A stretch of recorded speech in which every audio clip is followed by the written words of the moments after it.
गांव के चाउमीन। गांव में चाउमीन का चलन अभी अच्छे से नहीं आया था, लेकिन सुरेश शहर से चाउमीन बनाना सीख कर गाँव में ठेला लगाता है। अरे ये केचुआ है क्या भैया? कैसे खाया जाता है? अरे नहीं, ये चाउमीन है। चाउमीन शहर में खाया जाता है। कितने की दे रहे हो सुरेश? 10 रुपए की प्लेट भरकर। तभी वहाँ शहर से पढ़ा एक लड़का आता है। जरा एक प्लेट चाउमीन तो देना। सुरेश उसे चाउमीन देता है। उसे चाउमीन खाता देख गांव वाले भी उससे चाउमीन ले लेते हैं और खाने लगते हैं। अरे वाह सुरेश भैया, कमाल की बनाए हो। 2 प्लेट मेरे बच्चों के लिए भी पैक कर दो। बस फिर क्या था, सुरेश का ठेला लगता है और चाउमीन खरीदने वालों की लाइन लग जाती है। तभी वहाँ से गांव का साहूकार होकर गुजरता है। और ये क्या भीड़ लगी है? लगता है झगड़ा हो गया है गांव में। चलूं मैं अभी तो मजे ले लूं। अरे कहा है इतनी भीड़ लगी है यहाँ? लड़ाई हो गई है क्या? अरे साहूकार साहब, ना कोई लड़ाई ना हुई है। ये तो सुरेश की दुकान है चाउमीन की। हम लोग चाउमीन खाने आए हैं, आप भी खाइए ना। साहूकार चाउमीन खाता है और सुरेश की तरफ देखता है, जो सारे दिन के पैसे गिन रहा होता है। अरे सुरेश, क्या लागत है इस काम की? अरे साहूकार जी, आप अब आए तो ये पूरे 10,000 रुपए ले जाइए, जो पिछले साल शहर जाने से पहले आपसे लिए थे ना। लागत तो क्या कहे, जो आपने दिया था उसी में सीखा भी है और दुकान भी खोल ली। अरे पैसे इतने जल्दी क्या जरूरत थी? कैसे जरूरत नहीं थी साहूकार जी, इतना मोटा ब्याज कहाँ से भरते। साहूकार को अब सुरेश की दुकान को हड़पने की लालच आ जाती है। नाना करते ये सारे दिन में 500 रुपए कमा ही लेता है। अरे गांव में ये ऐसे ही कमाता रहा तो कहीं ब्याज का काम ना शुरू कर दे। अरे भैया, कोई ना कोई जुगाड़ तो करना पड़ेगा। अब साहूकार घर आ जाता है और अपनी बीवी को सारी बात बताता है। हाँ जी, ये तो मैंने भी सुना है कि सुरेश के हाथ की चाउमीन नहीं खाई तो कुछ नहीं खाया। अरे हाँ, सही ही कहते हैं। मैं भी खा कर ही आ रहा हूँ। अरे भाग्यवान है, कितना अच्छा हो ना अगर वो पैसा हम लोगों को मिल जाए। क्यों हैं? हाँ वो तो है, लेकिन कैसे? हम लोगों को तो चाउमीन बनाना आता ही नहीं है। साहूकार और उसकी बीवी अब रोज चुपके से सुरेश के घर जाते हैं और खिड़की से उसे चाउमीन बनाते देखते। अब क्या था, दोनों को चाउमीन बनाना आ जाता है।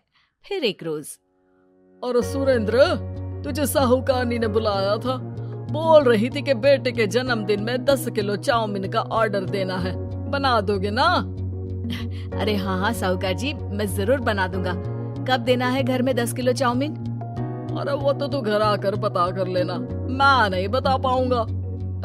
ठीक है, शाम को काम निपटा कर आ जाता हूँ। सुरेश साहूकार के घर जाता है, लेकिन वहाँ मियाँ बीवी मिलकर उसे बंधक बना लेते हैं। अरे मुझे क्यों बांध रखा है? मुझे छोड़ दो। आज से तेरा ठेला मैं लगाऊंगा और बहुत सारे पैसे कमाऊंगा। साहूकार एक आदमी को सुरेश की निगरानी में लगा देता है और वहाँ से चला जाता है। अगले दिन, अरे साहूकार जी, आप कब से चाउमीन बेचने लगे? और अपना ये सुरेश कहाँ गया? अरे वो तो शहर गया है, उसका कोई काम निकल आया था। बोल रहा था कि जब तक वो ना आए तब तक मैं ही उसके ठेले का काम कर दूं। पैसे भी तो बहुत उधार ले रखे थे उसने। लगता है कर्जा भरने के डर से भाग गया है। अरे पर वो तो बोल रहा था कि उसने सारा कर्जा उतार दिया है। और वो क्यों भागेगा? इतना तो कमा रहा था। अरे मुझे क्या पता। अरे चाउमीन खाना है तो बोलो, नहीं तो भागो यहाँ से। अरे हाँ, दे दो। अब तो चाउमीन खाना पूरे गांव के लोगों के लिए आदत ही बन गया है। ना खाओ तो नींद ना आए। हाँ, तो लो और निकालो 50 रुपए। 50 रुपए क्यों? सुरेंद्र तो 10 रुपए में देता था। अरे वो पागल था, मैं थोड़ी ना हूँ। गांव वाले जिनको चाउमीन की लत लग गई थी, वो करते भी क्या, दे दो और ये लो 50 रुपए। लेकिन फिर साहूकार उन लोगों को प्लेट में थोड़ी सी चाउमीन रख देता है। अरे ये क्या, पैसे 5 गुना ज्यादा और चाउमीन बस इतनी सी। अरे साहूकार साहब, भगवान से तो डरो। बस फिर क्या था, साहूकार की मन मर्जी चलने लग जाती है और गांव वाले करते भी क्या। एक रोज मुझे तो लगता है कि सुरेश को साहूकार ने मार डाला होगा, क्योंकि उसका काम इतना अच्छा चल रहा था, फिर वो क्यों जाता, और वो भी साहूकार के हवाले दुकान करके। ना बाबा ना। अगले रोज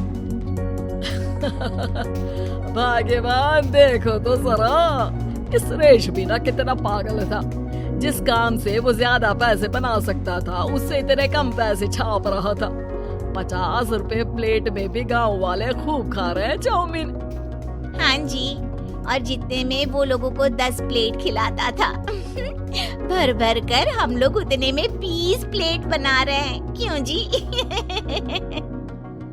वहीं सुरेश रोज भगवान से मांगता कि बस एक बार वो किसी तरह वहाँ से निकलने में कामयाब हो जाए, लेकिन उसकी हर कोशिश नाकामयाब होती।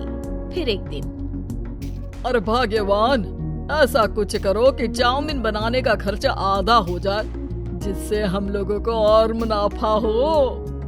ना जी, मुझे तो कोई तरकीब ना सूझ रही। अरे सुनो, एक काम करते हैं, चाउमीन बनाने में जो सब्जी लगती है वो मंडी में लेने तुम देर रात चली जाना। तब तक वो सारी सड़ी गली सब्जी जो दुकानदार वहीं फेंक जाते हैं, वो उठा कर ले आना फ्री में। अरे वाह जी वाह, आप तो बहुत समझदार हैं जी। बीवी वैसा ही करती है, लेकिन अब लोग चाउमीन खाते तो मुंह बनाकर। फिर एक बार, अरे राम राम राम, ये पेट में दर्द काहे हो रहा है? हाय रे हाय, मेरा भी पेट दर्द के मारे फटा जा रहा है। सभी को शक हो जाता है कि उन लोगों को चाउमीन खाने से ही ये बीमारी हो गई है। वहीं दूसरी तरफ जो आदमी सुरेश की निगरानी कर रहा था, वो सो रहा होता है और मौका देखकर सुरेश वहां से भाग जाता है। सुरेश गांव वालों के पास जाकर उन्हें सब कुछ बता देता है। बस अब क्या था, साहूकार के घर पुलिस पहुंच जाती है। चलो, तुमने गांव के लोगों को खराब सब्जी वाली चाउमीन खिलाकर बीमार किया और सुरेश को बंधक बनाया। तुम्हें इसीलिए हम गिरफ्तार कर रहे हैं। साहूकार को पुलिस ले जाती है और फिर अगले दिन से सुरेश का ठेला गांव के बाजार में लग जाता है, जहां अब पहले से ज्यादा भीड़ होती है।